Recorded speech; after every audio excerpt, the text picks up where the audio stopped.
दोस्तों बात करने वाले हैं इंडियन नेवी अग्निवीर एमआर या एसएसआर का फॉर्म कैसे फिल करेंगे। स्टेप बाय स्टेप मैं आपको एक लाइव फॉर्म फिल करके बताऊंगा ताकि आपको फॉर्म फिल करने में किसी प्रकार की मिस्टेक ना हो। अगर आप सिर्फ 10वीं पास हैं तो एमआर पोस्ट के लिए फॉर्म भर सकते हैं।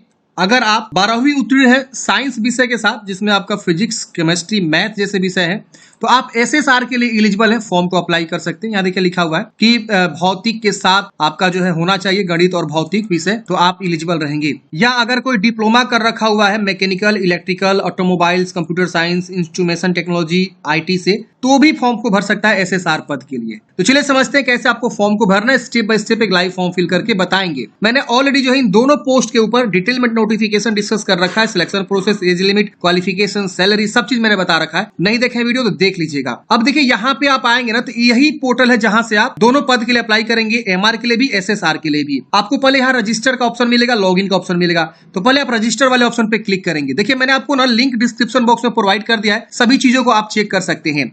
अब यहाँ पे आपको अपना email ID, mobile number, name, nationality, यहाँ पे जो है इस कैप्चा कोड को भरेंगे, रजिस्टर पे क्लिक करेंगे। रजिस्टर करते हैं फ्रेंड्स, यहाँ पे आपका जो है ये साइन अप हो जाएगा सक्सेसफुली और बोलेगा कि आपको एक कन्फर्मेशन लिंक जो है आपका ईमेल आईडी पे भेज दिया गया है। आप उसको चेक करेंगे और वहां पे क्लिक करके लिंक को वेरीफाई कर लेंगे, तभी जाकर आपका अकाउंट जो एक्टिवेट होता है। अब चलिए हम यहाँ कॉर्नर पे लॉगिन का ऑप्शन मिलेगा, लॉगिन पे क्लिक करेंगे। अब हम क्या करेंगे ना, अपने जो ईमेल आईडी है उसको चेक करेंगे, वहां पे हम मेल को देखेंगे, मेल आया होगा, उस मेल पे हम क्लिक करके वेरीफाई करेंगे। देखिए कुछ इस प्रकार से आपको मेल रिसीव होता है। यहाँ देखिए आपको जो इस प्रकार से एक लिंक रहता है, क्लिक हियर, आप इस पे क्लिक करेंगे। जैसे आप इस पे क्लिक करेंगे इस प्रकार से कंफर्म होगा और यहाँ पे आप देखेंगे एक कैप्चा कोड भरने का ऑप्शन आएगा। अब क्या करना है आपको, कैप्चा कोड भर के जनरेट ओटीपी पे क्लिक करेंगे। अब देखिए आपके मोबाइल पे भी एक और ओटीपी तुरंत चला जाएगा, तो ओटीपी को यहाँ लिखेंगे और पासवर्ड एक बनाएंगे। जैसे मान लीजिए यहाँ पे आपका बताया गया कि एक स्पेशल कैरेक्टर, एक इसमें से लेटर और नंबर, ये सब यूज करते हुए आप पासवर्ड को क्रिएट करेंगे जो कि 8 से 20 कैरेक्टर के बीच आपका पासवर्ड होना चाहिए। तो यहाँ पासवर्ड कंफर्म करेंगे, दोबारा पासवर्ड को यहाँ कंफर्म करेंगे और इस कैप्चा कोड भर के सबमिट कर देंगे, तो आपका जो है अकाउंट सक्सेसफुली वेरीफाइड हो जाएगा और पासवर्ड भी बन जाएगा। पासवर्ड बन जाने के बाद से फ्रेंड्स अब आपको यहाँ पे रजिस्टर ईमेल आईडी लिखना है, फिर पासवर्ड जो आपने बनाया वो लिखना है, कैप्चा कोड भर के आपको लॉगिन करना है। अगर आपको ईमेल प्राप्त होने में समय लग रहा है तो आप जो है वेट कर सकते हैं थोड़ा सा, 2 घंटा, 3 घंटा, 1 घंटा, लेकिन ईमेल तुरंत ही प्राप्त हो जाता है। नहीं तो स्पैम, जंक फोल्डर वगैरह भी आप चेक कर सकते हैं ईमेल का। लॉगिन करते हैं फ्रेंड्स, इस प्रकार से आप देखेंगे तो इतने सारे स्टेप्स आपको जो देखने को मिलते हैं। ये सारे स्टेप्स आपको कंप्लीट करने हैं। 8 स्टेप्स तक आपको जो है ये फॉर्म भरा जाएगा। अब यहाँ पे आपको डोमिसाइल बताना है किस राज्य के निवासी हैं। यहाँ पे आपको बताना है अपना आधार नंबर। यहाँ पे आपको अल्टरनेट मोबाइल नंबर लिखना है। फिर यहाँ डेट ऑफ बर्थ की चॉइस करनी है, आपका डेट ऑफ बर्थ क्या है, आप मैट्रिक के अकॉर्डिंग लिखेंगे। और यहाँ click here for age limit details पे क्लिक करके आप देख सकते हैं एज लिमिट कितना किसके लिए रखा गया, आप यहाँ चेक कर पाएंगे। इसके बाद यहाँ पे आपको बताना है एनसीसी है तो एनसीसी टिक करेंगे। इसकी वजह से स्पॉन्सर्ड कैंडिडेट्स है तो ये टिक करेंगे, स्पॉन्सर्ड कैंडिडेट्स भी है तो टिक करेंगे, नहीं है तो आप इसे अनटिक ही रहने देंगे इस तरह से। अब अपना जो है first name, middle name, last name, मान लीजिए आपका नाम दीपक कुमार है तो दीपक और यहाँ लास्ट में कुमार है, ऐसे। तो इस तरह से आपको जो है अपना प्रॉपर जो है नाम को लिखना है। फिर पेरेंट्स का नाम लिखेंगे तो पिताजी का नाम लिख सकते हैं। फिर गार्जियन नेम में भी पिताजी का नाम ही दे सकते हैं या मम्मी का भी नाम दे सकते हैं, या कोई बड़ा भाई हो आपका उसका भी नाम दे सकते हैं। गार्जियन में कोई भी हो सकता है, घर का ही होना चाहिए। फिर यहाँ पे जेंडर बताएंगे, मेल फीमेल, तो इस तरह से आपको जेंडर आएगा चूज करने का। यहाँ आइडेंटिफिकेशन मार्क्स, बॉडी में क्या पहचान है, जैसे तिल का निशान, कटा का निशान, जला का निशान, 2 आपको बॉडी का पहचान बताना है। मैरिड है कि अनमैरिड है।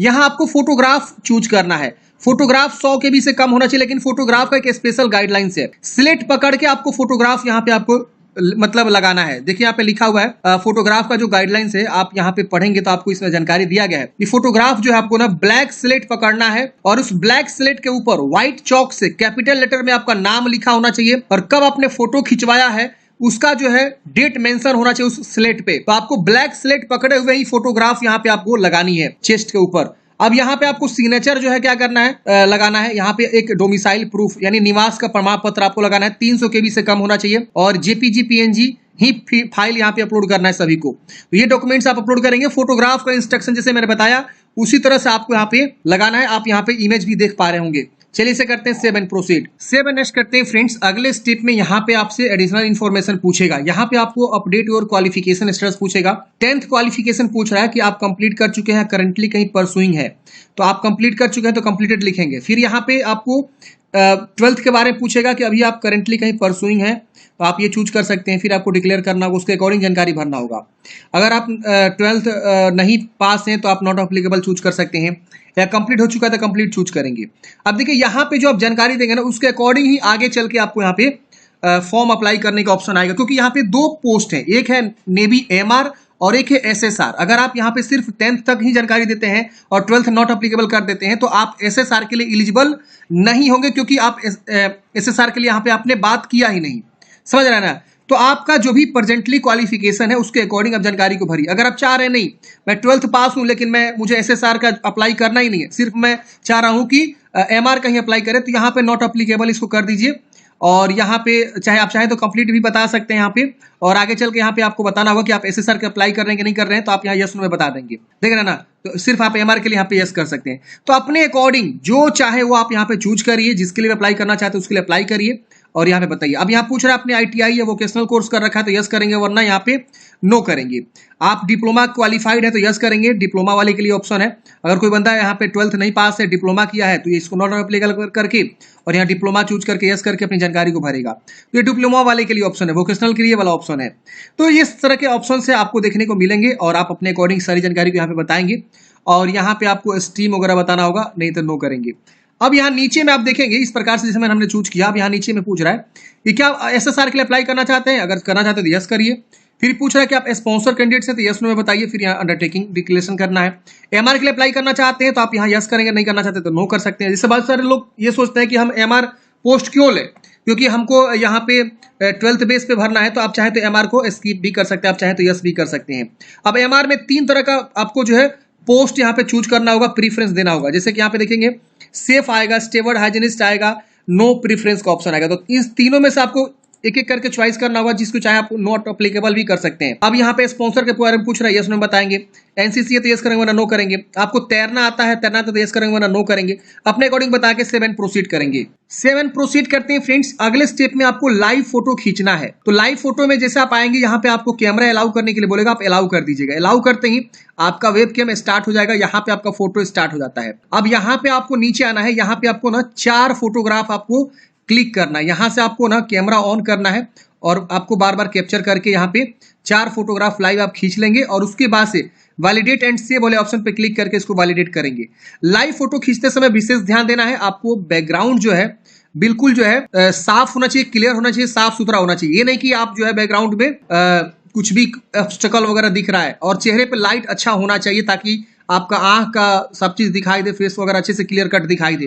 तो कुछ इस तरह से आपको जो है फोटोग्राफ को क्लिक करना है, ध्यान रहे लाइव फोटो में। तो आप यहाँ पे कैप्चर करेंगे और उसके वजह से सेव एंड वैलिडेट कर देंगे। सेव एंड करते हैं फ्रेंड्स। अगले स्टेप में आपको यहाँ पे जो है ना कोरेस्पोंडेंस एड्रेस यानी पत्राचार का पता भरना है। तो यहाँ पे लाइन 1 लाइन 2 2 लाइन को यूज करते हुए आप अपना एड्रेस को भरेंगे। जैसे मान लीजिए आपका गाँव का नाम जो है रामपुर है तो विलेज रामपुर यहाँ लिख दीजिए। पोस्ट मान लीजिए आपका रामपुर है तो यहीं पे पोस्ट भी आप लिख सकते हैं, यहाँ पोस्ट रामपुर ऐसे। थाना आपका मान लीजिए रामपुर है तो ऐसे रामपुर आप लिख देंगे। अब यहाँ पे स्टेट, डिस्ट्रिक्ट, ब्लॉक, यहाँ पे पुलिस स्टेशन, पिन कोड, ये आप अच्छे से लिखेंगे प्रॉपर एड्रेस को। आप नीचे पूछ रहा है परमानेंट एड्रेस भरिए, तो अगर आपका कोरेस्पोंडेंस की तरह ही सेम है तो आप यहाँ पे क्या करेंगे, उसको टिक करेंगे, सेम कॉपी हो जाएगा। अलग है तो अलग अलग आप लिख सकते हैं। उसके बाद से सेव एंड प्रोसीड करेंगे, अगला स्टेप आपका आ जाएगा। अब अगले स्टेप में फ्रेंड्स आपको क्वालिफिकेशन के बारे में जानकारी भरना है। तो सबसे पहले आपको 10th के बारे में जानकारी भरना है। तो 10th का इंग्लिश में आपको कितना मार्क्स का था, 100 का होता है सबका, और कितना आपको मिला हुआ है यहाँ पे आपको बता देना है। फिर लैंग्वेज में आपका जैसे हिंदी हो सकता है या मैथिली हो सकता है, कुछ भी हो सकता है। तो लैंग्वेज विषय आप एक लोग लेते हैं ना, तो लैंग्वेज में आप पूछ रहे हैं तो लैंग्वेज आपका मान लीजिए 100 का होगा और आपका 60 मिला है। सोशल साइंस 100 का था, आपको मिला है 85। साइंस आपका था मान लीजिए 100 का और आपको मिला है यहाँ पे मान लीजिए 94 नंबर या 95 नंबर, जो भी आपको मिला है आप यहाँ पे ना सभी विषय वाइज आप यहाँ पे बता देंगे। तो आप अपने अकॉर्डिंग यहाँ पे जो है सभी मार्क्स की एंट्री कर देंगे बारी बारी से। अब ये सब नहीं होगा आपका, अगर होगा फिजिकल एजुकेशन में बताएंगे वरना छोड़ेंगे, अदर कोई सब्जेक्ट हो तो बताएंगे वरना छोड़ेंगे। अब यहाँ देखेंगे आपका टोटल आ जाएगा और कितना % आपका बना है मैट्रिक में आ जाएगा। मैट्रिक का जो है सीरियल नंबर लिखेंगे। तो बिहार बोर्ड का जो भी मैट्रिक का मार्कशीट होता है ना, उसको कॉर्नर पे लिखा रहता है सीरियल नंबर, वहां लिखा नहीं रहेगा कि सीरियल नंबर, लेकिन आपको समझना होगा सीरियल नंबर सबसे ऊपर कॉर्नर पे रहता है, वो लिखेंगे। और यहाँ किस बोर्ड से आपने पढ़ाई किया ये आपको बताना होगा। तो बिहार स्कूल एग्जामिनेशन बोर्ड यहाँ आएगा या सीबीएसई, हर एक बोर्ड का नाम आएगा, बता देंगे। फिर यहाँ पूछ रहा है स्टेट जहाँ से आपने 12वीं पढ़ा, 10th के बारे में 10th पढ़ा, आप वहाँ का आप राज्य चूज करेंगे।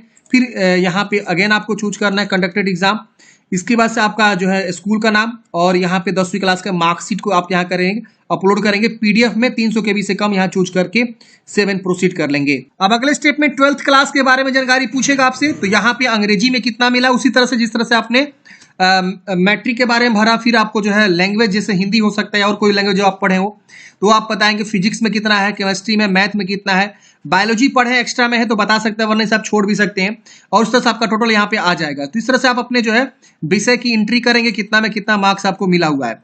अब यहाँ पे 12th क्लास का सीरियल नंबर, उसी तरह से फिर आपका जो है विद्यालय किस राज्य में अवस्थित था जहां से आपने पढ़ाई किया, फिर आपका कौन सा जो है कंडक्ट हुआ किस राज्य में, फिर इंस्टीट्यूट का नाम और 12वीं का बोर्ड का नाम, जहां से भी आपने पढ़ाई किया यहाँ पे सभी बोर्ड का नाम आएगा और 12th क्लास का मार्कशीट यहाँ पे आपको अटैच कर लेना है 300 KB से कम पीडीएफ फाइल में। उसके बाद यहाँ पे आपको 7 प्रोसीड कर देना है। 7 प्रोसीड करते हैं, यहाँ पे आपको एग्जाम सेंटर का प्रीफरेंस देना है, आप किस राज्य में एग्जाम सेंटर रखना चाहते हैं। फॉर एग्जाम्पल हमने यहाँ पे बिहार चूज किया हुआ है, तो यहाँ पे देखिए बिहार में पटना में एग्जाम सेंटर मिलेगा, हरियाणा में या जहां भी आपको नियरेस्ट लगे वहां आप एग्जाम सेंटर चूज करेंगे और चूज करने के बाद से फ्रेंड्स आप इसे 7 प्रोसीड करेंगे। तो 3 प्रेफरेंस आपको एग्जाम सेंटर की देनी है, ओके करेंगे। अब अगले स्टेप में आपका जो है ना ये प्रीव्यू पेज आ जाएगा, मतलब क्या, ये आप मिलाइए यहाँ पे आपका पेमेंट क्या है, तो प्रीव्यू एक बार आप चेक करेंगे, उसके बाद से पेमेंट आएगा, पेमेंट को आप जमा करेंगे। जो भी आपका एप्लीकेशन फी है एसएसआर के लिए अलग, एमआर के लिए अलग यहाँ शो करेगा और उसके बाद से जीएसटी लगता है और उसके बाद से यहाँ पे आपको कोई एक जो है ऑप्शन चूज करके पे नाउ पे क्लिक करना है। तो फॉर्म फाइनल सबमिट करने से पहले प्रीव्यू पेज को चेक करेंगे। प्रीव्यू पेज को चेक करने के बाद से अगर आपको लग रहा है गलती है तो उसको जाके बैक जाके सुधारेंगे। मान लीजिए आपको लग रहा है क्वालिफिकेशन में कुछ गलती हो गया तो क्वालिफिकेशन पे क्लिक करेंगे, सीधे क्वालिफिकेशन वाला पेज ओपन हो जाएगा।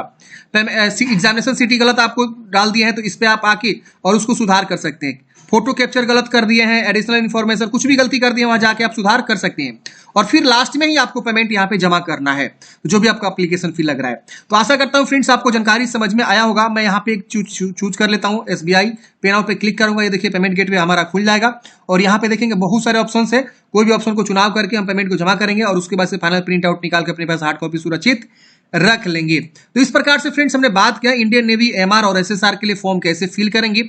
आपके मन में कोई भी डाउट है कमेंट बॉक्स से पूछिएगा। मिलता है किसी नेक्स्ट वीडियो में। जय हिंद।